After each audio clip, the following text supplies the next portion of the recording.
इस बीच में हम इनको एक और चीज दिखा दें और वो ये है, जयशंकर साहब ने इंडिया का जो रशिया से ऑयल परचेज करना है उस बात को भी डिफेंड किया।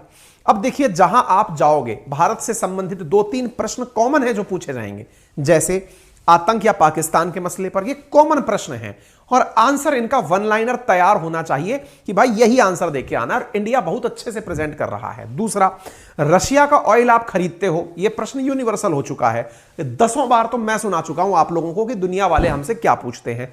तीसरा, रशिया यूक्रेन युद्ध पर आपकी क्या राय है। लेकिन मजा तब हर बार तब और ज्यादा आता है, जैसे कुमार विश्वास की कविता है ना, वो पंक्ति गाते हैं, वो कोई दीवाना कहता है कोई पागल समझता है, वो जितनी बार गाते हैं उतनी ही बार आनंद आता है। ऐसे ही जयशंकर साहब जितनी बार यूरोपियन यूनियन की मतलब बखिया उधेड़ते हैं उतनी बार आनंद आता है, क्योंकि अब हमको यह दिखता है कि हम अपनी बात रख रहे हैं और कितना स्मार्टली और लॉजिकल तरीके से रख रहे हैं, यह बात हमें फील देती है। तो आइए रशिया के ऑयल के मुद्दे पर क्या बोला गया।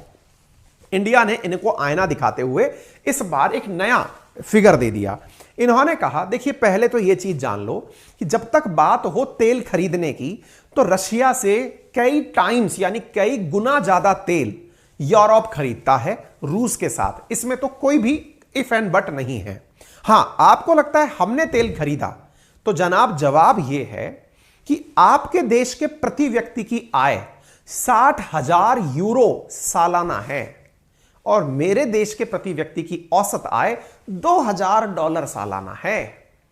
जनाब बात ऐसी है, जब 60,000 यूरो, लगभग डॉलर में भी कंक्लूड कर लो, इतना कमाने वाला व्यक्ति, इतना कमाने वाला देश अपने देश के नागरिकों की महंगाई से सुरक्षा के लिए सस्ता तेल यूरोप से, सस्ता तेल रशिया से खरीदने के लिए मजबूर हो जाता है, जनता के सामने झुक जाता है और इतना तेल खरीद लेता है। उस बीच में मैं अपने देश की परवाह ना करूं, जहां एक व्यक्ति की आय इतनी कम है, उतनी कम आय के ऊपर अगर हम उसको सस्ता तेल भी ना दे पाएं तो फिर क्या मतलब है देश होने का। आइए आनंद लेते हैं इस बयान का।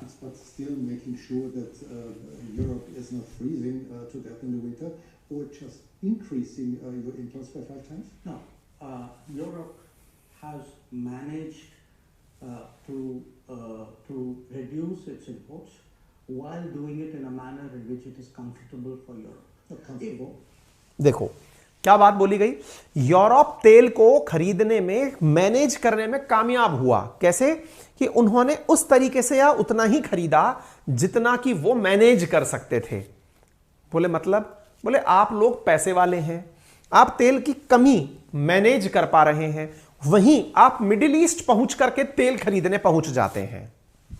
Still making sure that Europe is not freezing to death in the winter, or just increasing your imports by 5 times? No, Europe has managed to reduce its imports while doing it in a manner in which it is comfortable for Europe.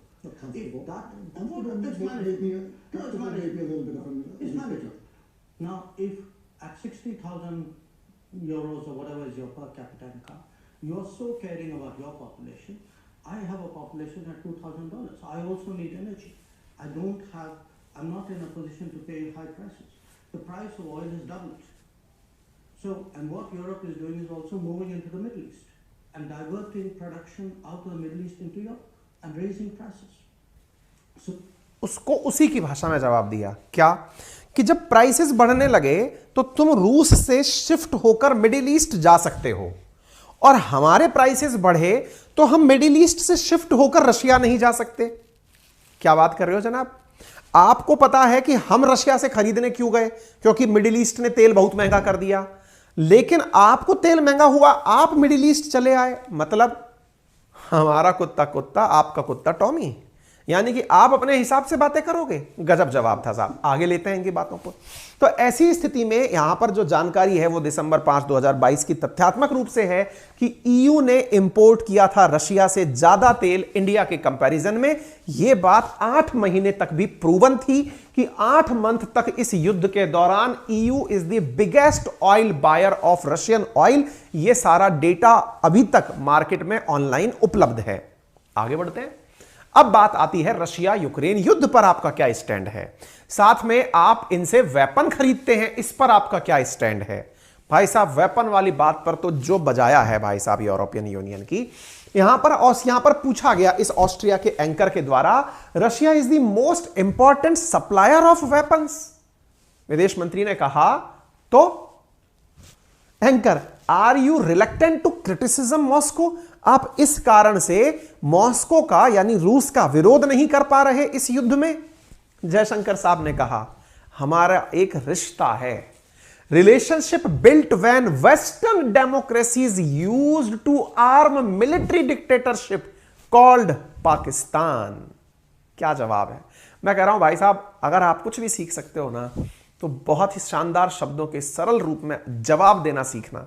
अगर आपको वाकई में अभ्यास करना है, किसी भी व्यक्ति को अगर कुछ सीखना चाहिए तो वो कम शब्दों में अपनी बात को कितना भारी तरीके से कह सकता है वो सीखना चाहिए। यहां पर क्या है और सुनो ध्यान से। इनसे पूछा गया, देखिए कितने इस पे पैराग्राफ लिखे जा सकते हैं, इस पर पूरा सेशन बनाया जा सकता है। क्या कि क्या आप इसलिए यूरोप के खिलाफ, रशिया के खिलाफ बोलने से डरते हैं, चुप रहते हैं? बोले क्यों? कि आपने रूस से वेपन खरीदे थे। ऐसी स्थिति में आपको यह लगता है कि मैं उसके खिलाफ कुछ बोलूंगा तो गलत हो जाएगा। इंडिया ने कहा नहीं, हमारी रिश्तेदारी है, रिलेशनशिप है। बोले उस समय की रिलेशनशिप है हमारी जब आप लोग, क्या जवाब है, जब आप लोग हमारे पड़ोसी में जब सैनिक तानाशाही थी और उस समय आप हथियार बेच रहे थे। वाट एक करारा जवाब। आइए साथियों, Are you reluctant toward Moscow as well because Russia is India's most important supplier of weapons and military equipment? And therefore, Are you reluctant to criticize Moscow? no, I think, look, we have a relationship with Moscow. We've had a long-term relationship with Moscow. I think it's important to look at that history of the relationship. It was a relationship built in a period when Western democracies used to arm a military dictatorship called Pakistan and deny India defensive weapons. So if we are talking about principles, let's talk a little bit of history out here. जब आप principles की बात करते हैं तो चलिए थोड़ा सा हिस्ट्री की बात कर लेते हैं। आप हमारे प्रिंसिपल्स की बात करते हैं कि हमें रूस से कैसा व्यवहार रखना चाहिए। अरे छोड़िए, उसके बाद में बाद में बात करेंगे, फिलहाल ये बात कर लेते हैं। क्या गजब धोया है, शाबाश। आगे बढ़ते हैं साहब। अब सवाल पूछा गया कि क्या इंडिया न्यूट्रल है रशिया यूक्रेन वॉर को लेकर के, यानी इंडिया रशिया यूक्रेन वॉर पर कुछ भी नहीं बोलेगा। बोलेगा, आइए क्या बोलेगा।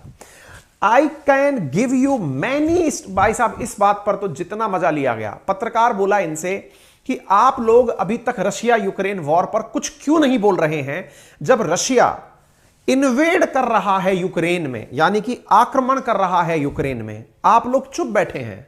और जो हंसते हुए भाई साहब जवाब दिया है, आनंद आ जाएगा।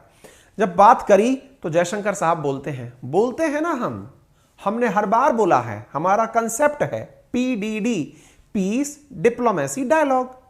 बोले साहब ये तो गलत बात हुई, आपको बोलना चाहिए ना गलत क्या है सही क्या है। इस बात पर भाई साहब जो धोया, कहा I can give you many instances of country violating the sovereignty of another country. मैं आपको ऐसे बहुत से उदाहरण दे सकता हूं। जब आप ये सवाल पूछते हैं कि रूस ने यूक्रेन में अतिक्रमण किया, मैं आपको ऐसे बहुत से उदाहरण दे सकता हूं जिस समय बहुत से देशों ने दूसरे देश की संप्रभुता पर अतिक्रमण किया। मुझे तो लग रहा था कि यहां पर जयशंकर साहब एक लाइन और शायद बोलते हुए निकल जाएं, दैट इज कि इंडिया में भी तो ऐसे ही चाइना ने एक बार एंट्री की थी, तब आप कहां थे। खैर, इन्होंने यहां पर कहा if I were to ask where Europe stood on lot of those. और अगर आप बात करते हैं तो आप अपने गिरेबान में झांक कर देखिए, यूरोपियंस बोलते हैं साहब जयशंकर जी, आप लोगों ने भी तो बहुत बार दूसरे देशों में ऐसे ही अतिक्रमण किया है। दूसरे के बारे में आप क्या बोल रहे हैं? What A answer. I am afraid I will get a long silence. मुझे डर है कि यदि मैंने ये बात बोल दी तो आपकी तरफ से सन्नाटा पसर जाएगा। और बोलने के बाद बोल रहा है भाई ये व्यक्ति। एम जयशंकर ने ऑस्ट्रिया के स्टेट ब्रॉडकास्टर ORF को ऐसी बात कही, सरकारी न्यूज चैनल था भाई साहब। आइए क्या धोया है।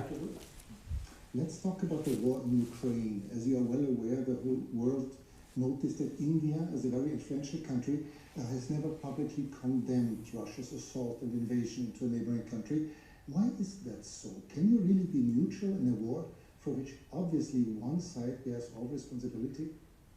Well, look, I think in international relations, you have sometimes very complicated situations, and where we are concerned, we have always taken the position that the way out is for the countries concerned to get back to dialogue and to diplomacy. I'll come to sit that down soon, but is this a complicated situation? Is this really complicated? There's Well, just absolutely. one big country invading its neighbor. Now look, I can give you many instances of countries who have violated the sovereignty of another country.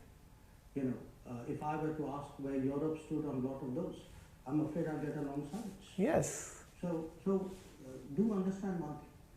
At the end of the day, we make judgments in foreign policy based on what we think are our long-term interests and what is good for the world. तो इन्होंने जो बात यहां पर बोली वो बात मैं आपको पहले भी कमेंट्स में पढ़कर सुना देता हूं, बस मैं तो फेशियल एक्सप्रेशन दिखाने के लिए थोड़ी आवाज धीरे है, उस आवाज को हम डायरेक्ट प्ले इसलिए नहीं कर सकता कि तुरंत उसके ऊपर स्ट्राइक आ जाएगा।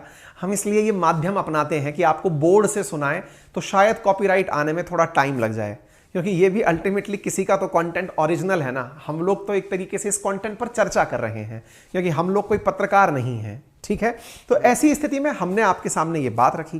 तो जयशंकर साहब का जो बयान है, उस बयान के अंदर ये बात बहुत अच्छे से साफ हो जाती है कि रशिया के केस में अगर हमने आपके, इसको हम अपनी भाषा में कुछ यूं कहते हैं कि भाई साहब, उन लोगों को दूसरे के घर पर पत्थर नहीं मारने चाहिए जिनके खुद के घर शीशे के हों।